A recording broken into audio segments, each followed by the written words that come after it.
मूर्खों को ये नहीं पता, अब्दुल कलाम ने राष्ट्रपति भवन में एक सेल बनवाई थी। तुम जिसे धर्मनिरपेक्षता की मिसाल बताते हो ना, उस अब्दुल कलाम ने राष्ट्रपति भवन में, और ये आप आरटीआई से मालूम कर सकते हैं कि मैं सच बोल रहा हूं या झूठ बोल रहा हूं। और उस सेल का काम ये था कि यदि भारत में किसी मुसलमान के साथ कोई गलत काम हो रहा है, सिस्टम से कोई गलती हो रही है, तो वो उस सेल में शिकायत करे। और अब्दुल कलाम पर्सनली उस शिकायत को देखता था। इसका एक बहुत बड़ा उदाहरण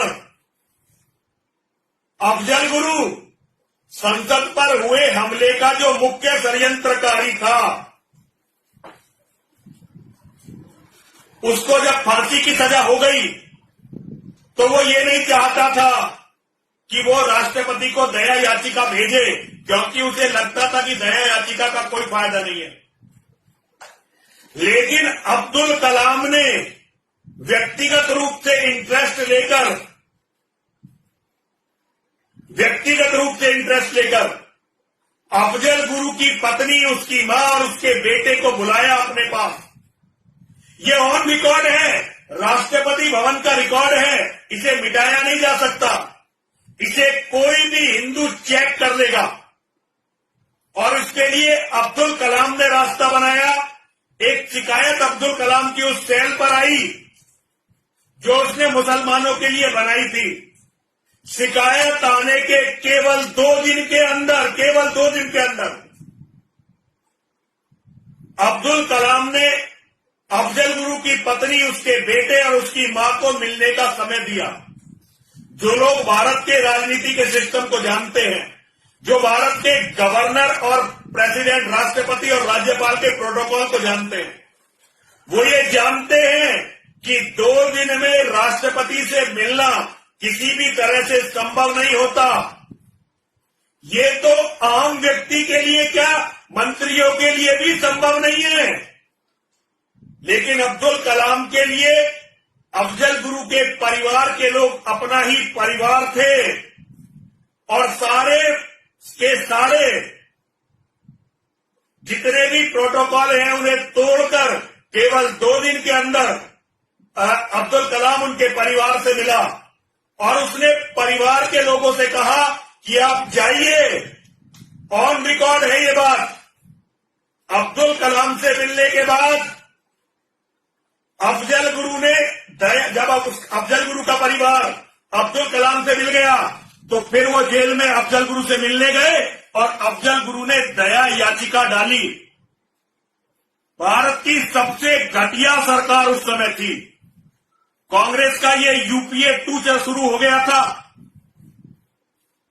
मनमोहन सिंह भारत के प्रधानमंत्री थे, लेकिन उस समय भी गृह मंत्रालय में इतनी सोचने की शक्ति थी, वो ये समझते थे कि ये दया याचिका यदि अब्दुल कलाम के सामने गई तो अब्दुल कलाम इस दया याचिका को स्वीकार कर लेगा और फांसी नहीं होगी।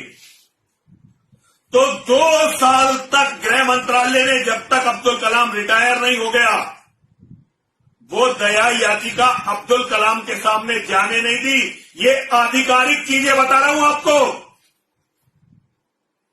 जब अब्दुल कलाम के पास वो दया याचिका नहीं पहुंची और रिटायरमेंट के दिन आ गए, तो अब्दुल कलाम ने पत्र लिखा गृह मंत्रालय को कि आपके पास आई हुई है अफजल गुरु की दया याचिका, आपने मुझे आज तक क्यों नहीं भेजी। ये आधिकारिक चीजें हैं, ये मनगढ़ंत नहीं हो सकती। लेकिन हिंदुओं के अंदर एक खास बात है, हिंदू ना तो खुद कुछ जानते हैं, केवल अपने नेताओं की, अपने संगठनों की बातें सुनते हैं। और उनके नेता जब कह देते हैं कि जी ये तो धर्मनिरपेक्षता का बड़ा प्रतिमान है, तो वो उस व्यक्ति को धर्मनिरपेक्षता का प्रतिमान मानते हुए बाकी सबकी बातों को रद्द कर देते हैं। इसे कहते हैं अज्ञान का अहंकार। व्यक्ति के अंदर ज्ञान का अहंकार होता है, ये तो बड़ा एक प्रकृति का नियम है। ज्ञान है तो उसका अहंकार होगा। लेकिन हिंदू कौम वो है जिसे अपने अज्ञान का अहंकार है, जो अपने मूर्खतापूर्ण अज्ञान पर अहंकार करती है। कल मैंने अपने फेसबुक पर यह लिखा था कि पाकिस्तान के एटम बम में अब्दुल कलाम का बहुत बड़ा हाथ है। बहुत सारे लोग बिखर गए, कह रहे हैं ये तो चीन ने दिया है पाकिस्तान को एटम बम की तकनीक।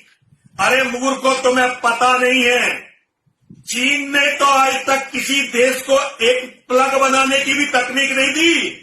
पाकिस्तान को एटम बम बनाने की तकनीक कैसे देगा? वो तुम्हारी तरह मूर्ख नहीं है। चीन पाकिस्तान में जितना भी काम कर रहा है उसके बदले पाकिस्तानियों को गुलाम बना रहा है। अगर उन्होंने एटम बम दिया होता पाकिस्तानियों को तो अब तक सारा पाकिस्तान को गुलाम बना चुके होते। वो तुम्हारी तरह भाईचारा नहीं निभाते इन भाईजानों का।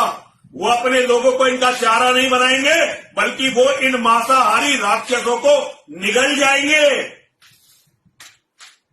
जब अब्दुल कलाम राष्ट्रपति नहीं रहा तो अब्दुल कलाम एक बार अमेरिका गया और अमेरिका में उसकी नंगी करके तलाशी हुई। नंगी करके उसकी तलाशी हुई। भारत में उस समय यूपीए की सरकार थी। मनमोहन सिंह को, सोनिया गांधी को एक मुसलमान का अपमान बहुत बुरा लगा और उन्होंने आधिकारिक रूप से अमेरिका की सरकार को इसकी आपत्ति दर्ज करवाई। इसकी आपत्ति कि भाई ये हमारा पूर्व राष्ट्रपति है, भारत रत्न है, वैज्ञानिक है, आप इसका अपमान नहीं कर सकते।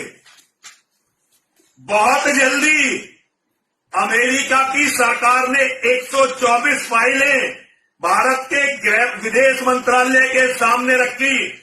उन्होंने कहा तुम्हारे लिए ये व्यक्ति कुछ भी हो, लेकिन हमारी फाइलों में ये आतंकवादी पाकिस्तान का सरपरस्त और पाकिस्तान के एटम बम का फादर है।